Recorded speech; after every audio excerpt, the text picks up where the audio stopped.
പണ്ട് രാഷ്ട്രീയ പ്രവർത്തനം തെരുവുകളിലായിരുന്നെങ്കിൽ ഇന്നത് സ്ക്രീനിന്റെ പിന്നിലാണ്. Every political party has their own cyber wing. ഓരോ ടൈപ്പ് ക്യാപ്സൂളുകൾ എല്ലായിടത്തും ഒരേപോലെ പ്രചരിപ്പിക്കുന്ന ഒരു മെക്കാനിസം എല്ലാ രാഷ്ട്രീയ പാർട്ടിയുടെയും പിന്നാമ്പുറങ്ങളിലുണ്ട്. അവിടെ ഈ ലോജിക്കിനൊന്നും പ്രത്യേക സാധനം ഉണ്ടായില്ല. വെറും ഒരു ബ്ലൈൻഡ് സപ്പോർട്ട്. കുറേ ആൾക്കാർ വന്നിട്ട് മറ്റു കുറേ ആൾക്കാരുടെ മുകളിലേക്ക് കുതിര കയറുന്ന തരത്തിലുള്ള ഒരു ബ്ലൈൻഡ് ആയിട്ടുള്ള ഒരു സപ്പോർട്ടാണ് നമ്മൾ കണ്ടുപിടിക്കുക. അതിനകത്ത് ലോജിക്കോ അതിൻ്റെ അകത്ത് സത്യങ്ങളോ ഒന്നും നമ്മൾ അന്വേഷിക്കാറോ അല്ലെങ്കിൽ ഇവരും അന്വേഷിക്കാറില്ല. ഏറ്റവും സങ്കടകരമായ കാര്യം എന്ന് വെച്ചാൽ എതിർത്ത് സംസാരിക്കുന്ന സ്ത്രീകളെ പോലും ലൈംഗികമായി അധിക്ഷേപിക്കുന്ന രീതിയിലാണ് ഇവരുടെ ഈ ഒരു ബ്ലൈൻഡ് സപ്പോർട്ട് വന്നത്. This is not just a political criticism, it's a pure character assassination. Body ഷെയ്മിങ്ങും ഫേക്ക് ന്യൂസും ഒരാളെ എങ്ങനെ മാനസികമായി തകർത്താൻ കഴിയും ആ തരത്തിലൊക്കെ ഇവർ തകർക്കും.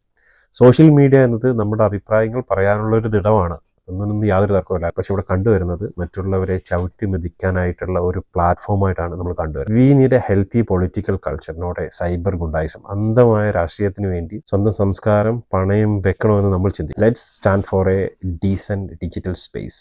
Thank you.